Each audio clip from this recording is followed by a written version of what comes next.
Happy Monday, Huskies! Ngayong araw nga ay samahan nyo ko dahil mamimit natin ang reyna ng turon dito sa Pinugay. Hi Huskies! It's Monday and if typical Monday, syempre karamihan sa mga tao ayaw ng Monday dahil pag Monday, work.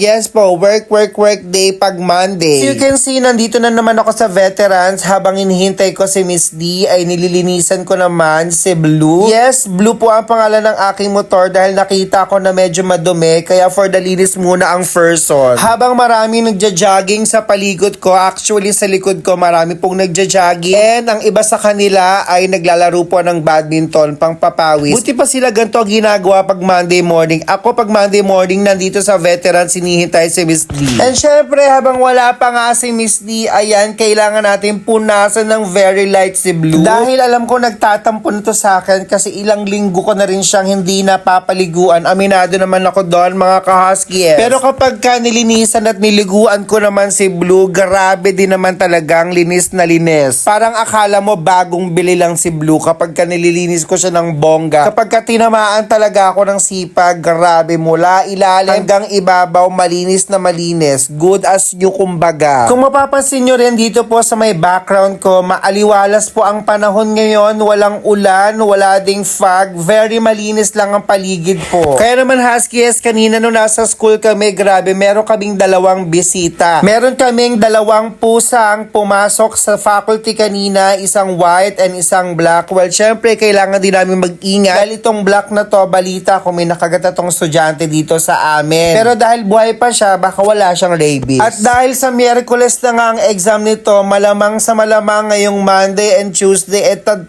ng summative test sa mga bata. Grabe, sobrang bilis ng panahon. Hindi ko na malaya na quarter 1 na. Bukas quarter 2 na. Susunod quarter 3. At sa susunod pa quarter 4. Tapos bakasyon na ulit. Ganun lang kabilis kapag busy ka at napakadami mong ginagawa. Kaya naman bago ako umuwi, ayan, nag-take muna ako ng videos dahil ganito kabisi ang mga sangkaguruan, kaliwat kanan ng gawa ng summative test. It's 3 PM in the afternoon at inantay ko nga si Miss D dahil alas 2 pa lang, out na ako, pero si Miss D ay alas 3 pa dahil meron pa siyang ginagawa at inantay ko na rin siya para may kasabay na rin siya at hindi na siya mag-commute pa. Sa aming mga sangkaguruan, ito ang panahon na busy kami sa paggawa ng exams ng mga bagets habang ang mga bagets naman ay busy sa paghalukay ng mga notes nila para mag-review sila dahil exam na nga. Speaking of exam na rin ng aking unika iha, kaya naman sinundo namin siya dahil mabilis lang ang labas nila dahil 3 subjects lang po ang ine-exam nila for today. At bago nga kami dumiretso sa school ni Kylie, dumaan muna kami dito sa Banana Q-han at turunan na lagi namin binibilihan as in everyday. And here's Ache Ricky Tobias, ang reyna ng turon dito sa Pinugay. Speaking of, pakihanap po ang Ricky Tobias sa kanyang YouTube channel. Please subscribe. Marami na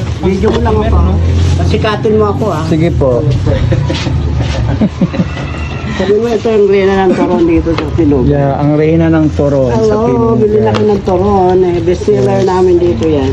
Ang bilis nga maubos eh. Ito na nga inuna namin puntahan eh. Pakisubscribe na rin po ako.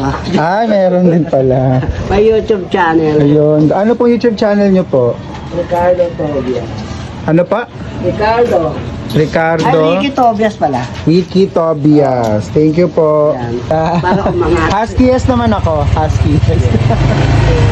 So, kung taga Pinugay, Baras, Rizal ka, malapit ka dito sa Phase 2, malapit sa elementary, sa high school, sa palengke, hanapin nyo lang po si Ate Ricky Tobias dahil napakasarap po ng kanilang banana Q at turon. Hindi umaabot ng alas 4, nauubos na. Kaya pag alas 3 pa lang, pupunta na kami bago namin sunduin si Kylie at bumibili na kami ng kanilang turon. Kasi pag alas 5 o alas 4, wala ka nang mabibili. Dahil sa sarap, sold out agad. Promise, napakasarap. No regrets. Kaya naman kung bago ka lang dito sa aking page, please do subscribe and follow. At promise, magiging masaya ka. Bye!